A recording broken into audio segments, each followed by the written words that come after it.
better for?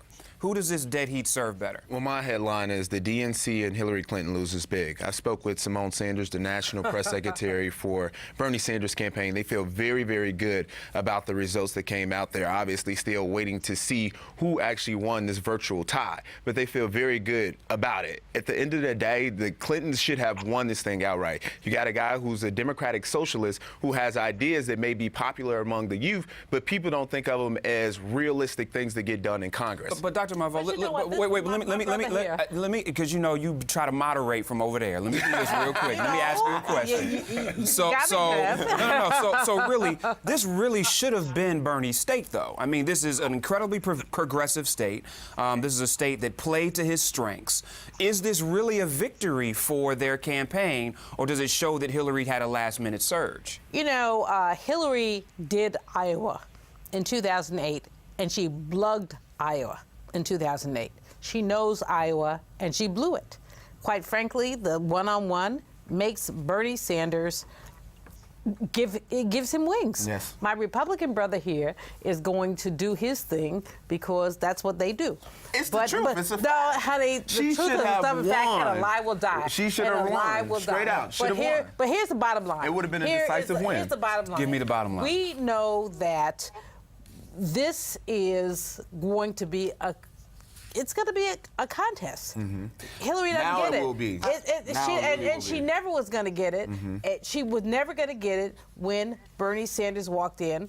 This was really the stealth Elizabeth Warren campaign. Wow. And that's a name that has not been raised. I haven't heard that in a Let me just say one thing about this, Jeff, and I agree with you, Dr. J, about the Elizabeth Warren aspect. I agree with Gianno about the fact that this was not a great night, at least, maybe not even a good night for Clinton. The only thing I'll say is I read an interesting analysis by Nate Cohn of the New York Times early this morning, who was saying, look, Sanders did well in Iowa. He will probably do well, if not win New Hampshire, but he only has to focus on those two states. Once you go nationwide, Hillary Clinton has the better network, more money, and more moderate voters, David, especially in the South, that David, are going to help propel her. The other piece of this is that this is an example of structural racism.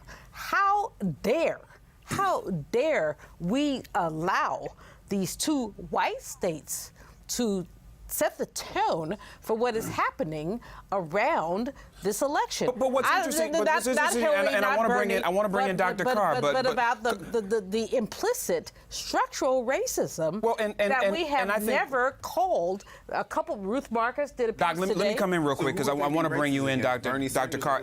Can I shift here so we can have some conversation? I want to be clear though, because I think Dr. Marvo's point is a good one. But I think historically we also have clearly seen that South Carolina always plays an important pivot point in this primary season. So as real as the structural racism is, what does this mean, especially for black voters, as you begin to see us go from a launch from New Hampshire into South Carolina? Absolutely. Well, you're talking about 3% black people in Iowa. So I mean, but Iowa or New Hampshire hasn't picked a president consistently in many, many years. 1%. Absolutely. I mean, it's about narratives. We're spinning narratives. I mean, 10 days from now, we're not going to be talking about this in the same way. I mean, Bernie Sanders has been around for a long time. He's been playing that one-note samba for years. Remember his filibuster a couple of years ago, and nobody watched it. I'm sitting on C-SPAN. I'm watching like, wow, is anybody watching this? Nobody's watching it. But I guess what I'm saying is that, whether or not Hillary Clinton came in first or second yesterday is probably going to be irrelevant within the next month. When we hit that first cluster of major states, I think the Ted Cruz phenomenon begins to evaporate. They're betting a lot of money on Marco Rubio, who doesn't have a whole lot of ideas and is in some ways trying to steal a page book from Barack Obama. Be a Rorschach test, and who are you? Who do you say I am? Well, that probably won't work in the South in the same way. We're going to hear a lot more from Donald Trump. I believe in about a week from now, we're going to be, in fact, probably closer to the narrative we were yesterday than we are. Well, let's talk about the Republicans a little bit. So let's talk about the Republicans a little bit. We saw that Ted Cruz got 27% of the vote.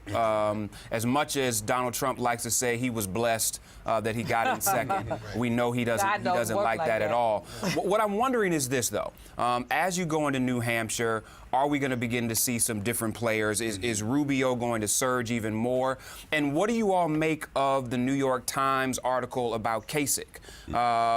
So does Kasich become a dark horse as the electorate starts to get a little bit more reasonable than we've seen them leading into Iowa? I think that it's absolutely possible that he becomes a dark horse. At the end of the day, when it came to debates, he was the more reasonable and moderate Republicans that we've seen on stage. In terms of Donald Trump and Ted Cruz, my headline would be Trump loses to a guy born in another country. That's pretty much what it is at the end of the day. Donald Trump, in any normal situation, he should have been the guy to win this. He's talked about he could shoot someone and still win. His poll numbers will go up, but none of that happened yesterday. He also said, what did